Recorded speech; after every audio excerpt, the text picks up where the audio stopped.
ラッキーズです。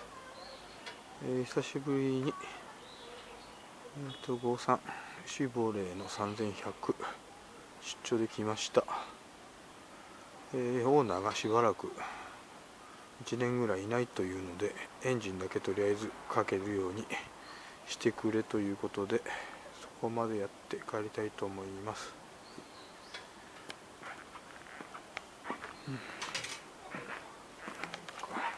合ってねえよな。とりあえず少しやってみたいと思います。エンジンかけてみたいと思います。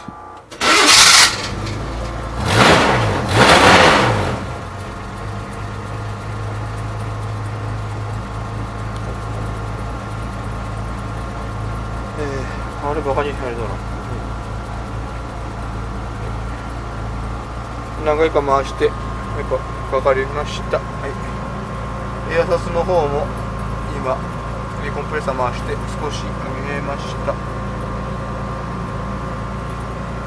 まだ上がるか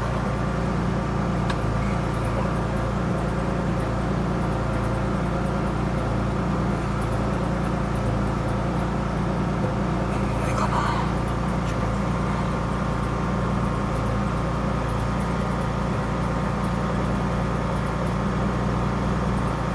これでいいかな、多分。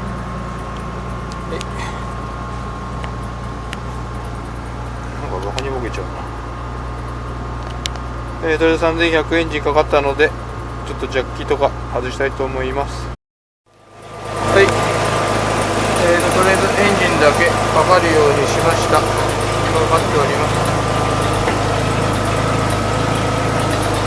ジャッキを下ろして、ちょっとエアサス上げて帰りたいと思います。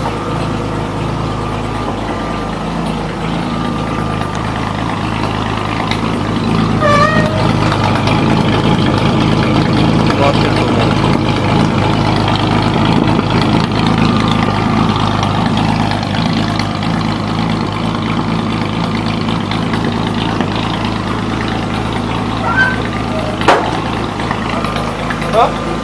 今かかるようにしたんで。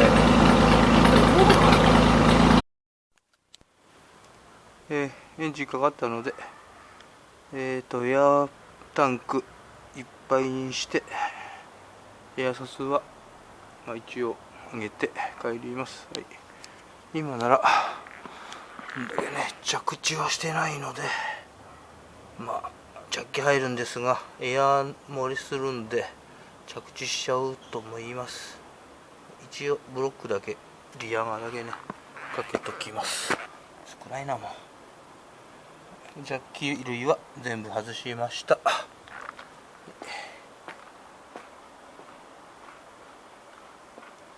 りあえずこれで3100は終わりたいと思います。